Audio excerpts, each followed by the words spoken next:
Hey, welcome back to the Healthy Living Scottsdale podcast. I'm your host, Coach Zach. I am here with the Legacy Dream Team, Coach Adam and Coach Jolie. And today we are talking about getting it in. My kind of pod. Yeah, we're talking about getting your workout in. So, we know that life's busy. Who is not busy? And we want to kind of just dive into this topic of make sure how to make sure that you do get your workouts in consistently, and they stay at the top of your priority list. So before we get into today's topic, I want to give a little shout out to a client of the week as always. And I'm sure that this person has been client of the week before, but I can't remember when. And so I want to give a shout out to Laura Wesselman, who does not have a problem prioritizing her workout. She is here, rain or shine, gets it done. She's a seasonal resident, and she trains on Zoom when she's not, here, and is so consistent. And she looks phenomenal. She's super strong. I think I've seen in the last year, more of a transformation in her than like all the previous years. And that's like saying something because the bar was already set pretty high, but she's just dialed in, man. Yeah. So. And she's super impressive to a lot of other people. I think everyone's always talking about she'll be like crushing something, and everyone's, like murmuring off to the side about it. Cause I think it fires up other people. Yeah. Cause she's like, everyone's like, I want to do that. But like, I just had a dream about it last night. I can't do it here in Rupert. But yeah, she's awesome. And even when she's had to shoot out for she had a couple personal trips recently, and she's, she was dialed in on Zoom. She asked us to send a couple of workouts. So she's, perfect example of just dedicated, and she gets in all the time. Yeah. Yeah. So, all right. I want to not rant on this episode. I want to be very empathetic. But I do have a really hard time because, I think people are most willing to sacrifice their health and their fitness above pretty much anything else I could possibly think of. And it's because there's not an immediate feedback loop. It's like you can not work out for a year, and at the end of that year, you are going to look in the mirror. You're not going to be happy with the way that you look. Your health is going to be poor. You're going to not be able to just go enjoy life and activities that have any type of physical element to them whatsoever, but you wouldn't notice it day by day by day. It's a very slow, drawn out process. And because this is what we do, this is our profession, it's extremely frustrating and disheartening and disappointing to see our society prioritize just about everything over their health. And that's so, without ranting, just know that it comes from a really good place. Is like, we want people to be healthy. We want people to live their absolute best life. And, we get that it's not always easy, but it's so doable. And you really are without excuse, I think, of saying I'm too busy to work out. Mm-hmm. Nobody is too busy to work out. I think when we were talking about hey, should we have a podcast about this? Adam, you were like, it's 4%. Yeah. 1 hour workout is 4% of your day. Yeah. Of your day. And then how many, hours do you really need or have to work out per week? 3, 4 to be healthy.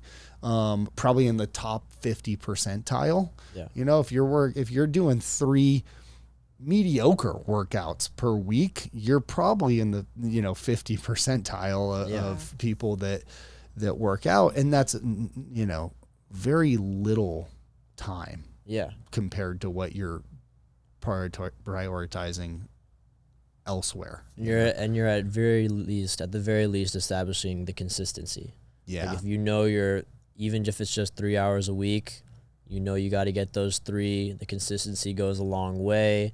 You start to look forward to it. It's not a chore. It's something that you enjoy doing. So it just continues to snowball to good decisions. Yeah. And I think that people, like, we don't struggle with health and fitness, the 3 of us, right? But we have our own struggles.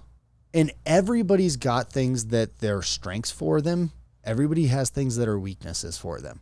So it's like, you may struggle with health and fitness. We don't. We may struggle with, we have lots of ultra successful people here that make lots of money. Well, we don't make as much money as they make, right? So maybe that we're not at the same level as them on there. And so it's not necessarily us saying like, we're better than you or anything like that. It's just us saying like, we prioritize this. You might sacrifice your health and you're like, hey, I don't have time to work out because my job is very demanding, or be as consistent as I should. Or if a meeting pops up, like I'm not going to just say, no, I have something else going on at that time. You're going to take that meeting. Whereas we would, say like, no, I'm sorry. Like this is a boundary for me. Like I show up at the gym every day at this time, no matter what, rain or shine, and so I don't know that I hope that it's something that we can solve someday with society, but I don't know that it is. Yeah. I think part of it's like we talk about prioritizing, and it's ultimately it's making that promise to yourself of like, hey, this is like non-negotiable. Like I need to take this time for me. And I think sometimes people feel a sense of guilt for that. They're like, oh, I have so many other things that I need to be doing or that I have on my plate or that I just like that I need to get done. And it's like, to Adam's point, like, yeah, it's 4% of your day. We're here 5 a.m. to 7. Like there's definitely an hour within that range that you can commit yourself to and say, hey, this is a non-negotiable. Like I am committing to this. Like I'm promising this to myself and then sticking to it, right? Like you wouldn't tell your friend something and then go, turn your back on them and lie to them. Like, why are you treating yourself like that? Why are you treating your body and your workouts like that if you're not going to show up? Yeah, I think it's just like situations even in the weight room in a similar sense where, sometimes we'll use the phrase, find that level of uncomfortability where you want to push yourself and, a workout shouldn't just be a breeze. And I think, trying to fit that into your day for some people they can be so regimented and so routine that sometimes just instead of getting off of work and then the instinct and the want is to just go home, relax, don't go home yet, fit that hour workout in, go straight to the gym, knock it all out while you're out and about, and then call it a day after that, because a lot of times it takes people either a bad experience, I'm talking about health now, either a bad experience or something to trigger almost like a reaction. And then there's reactionary action that comes after that. Oh, I got to go start working out now. We want to not have that experience happen. So preventative, you don't want, because then that, whatever that may be, that's going to put a lot of times throw a bigger loop into your day or your schedule than just a 1 hour workout, right? And it could be an ongoing thing, like forever, depending on what it is. So sometimes there's no coming back from that. Sometimes no coming back. Yeah. Mm-hmm. So I think, it's important to be out in front of that. And, that's what we're trying to instill into people. It's like people say, choose your hard. Yeah. It's like, this really is choosing your hard. Like, is it hard to wake up early and go to the gym? Absolutely. Or is it hard at the end of the day when you just worked for, 9 hours to hit the gym before you go home? Yeah, it's not something that's easy, but, neither is having a heart attack at 50 years old, like there's and that's the thing too, is like so often people prioritize like work over working out. And it's like, were you really put on this earth to like work for 40 years and then die of a heart attack before you ever even like enjoy your money or your life? It's like, we don't want you to just, we want you to enjoy your life for all of your life, right? Not say like, oh, someday, Right. someday.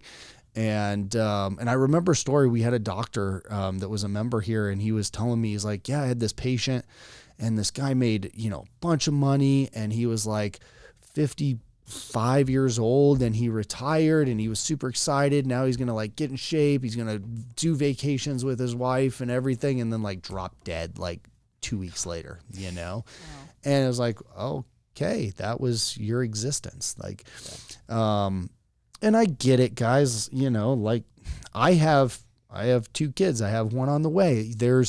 There's guilt for me if I'm not at home. It's like I should be at home with my kids. Can I really justify like going to the gym before I go home? But if I do, then I go home and I'm like so much more, present with my kids and relaxed, and like I decompressed from my day. And then it's like, I'm, a much better dad for that period of time. And then sometimes I'm like, no, I can't go to the gym on my way home. I'm going to go after I get the kids to bed. And that's like the non-negotiable part. And I think you need both, right? Yeah. Like it's like, hey, I got to prioritize myself, and I got to take care of myself, and I'm going to be, this is going to make my day that much better. And then sometimes things happen, and the only way that you can, the only way you can get it done is by saying like, hey, there's going to be some level of discipline that I have to implement here. And like, I work out at 8:30, 9 o'clock at night all the time. I don't feel like going to the gym at 8 p.m. after I put my kids to bed, but I'm like, that was the chance that I had today. That's the only opportunity I had today. And as soon as I'm out the door and I walk into the gym, I'm like, okay, it's, go time. But it was really hard to, get there a lot of the time. Yeah. So it doesn't always have to be like ideal. You just have to make it work. Right. You just have to make it work. So, and I don't think that, it drives me crazy when somebody like a member tells me, like, hey, this is outside of my control. Like I'm like, no, it's not outside of your control. Like get up an hour earlier or block your schedule off, leave. Like a lot of times we, think that the world's going to stop turning if we leave work at the, 5 p.m. or something. It's like, no, it's not. Like, guess what? If you died to, on your way home, everybody's going to wake up tomorrow and go about their days, might not be as enjoyable without you, but the world's going to keep turning. So like, there's nothing that's so important that you can't stop and take care of yourself. Yeah. Make it a priority, because if you don't, bad things are waiting for you, unfortunately. Yeah. I mean, that's the reality, right? So, we tell you this because we love you, right? Yep. We want you to we want you to work out. We wake up in the middle of the night to get here for you to work out early. You wake up in the middle of the night. I wake up in the middle of the night. Had to drop that in there. But no, we want you, like, we know if you got to fit it in early, like we're going to be here to help facilitate that for you, because just like we've been saying, we get it. But like I respect those people at 5 a.m. because they're getting up and they're not going to miss a day, right? Yeah. They never miss a day. And the 5 a.m. people are like the most consistent. People. Yeah, they've got they like never miss a workout, you know? Yeah, because it's just like, this is a non-negotiable for me. Yep. I'm guessing they don't want to get up at 4 a.m. to get to the gym at 5, but they do, because it's a non-negotiable. And workouts are not done by people that have nothing going on. Yeah. Like that's like, you're not special. You're not the only person that's busy. How can we have a gym full of people that are, still make it happen? Yeah. If they can do it, you can do it. So 4% of your day. All right, guys, that's all we got. Just show up, get your workout done, and live long and prosper. All right. We'll be back next week. Thank Thank you so much for listening to the Healthy Living Scottsdale podcast. Do you have a question that you'd like for us to answer live on the podcast? If so, all you need to do is head over to the Apple Podcast app on your iPhone and do 3 simple things. First, leave us a rating and review telling me what you think of the podcast. In that review, ask anything you want related to health, fitness, or nutrition. And if you want a shout out, leave us your Instagram handle or name. That's all you have to do. Then listen to hear your questions answered live on the next Q&A episode.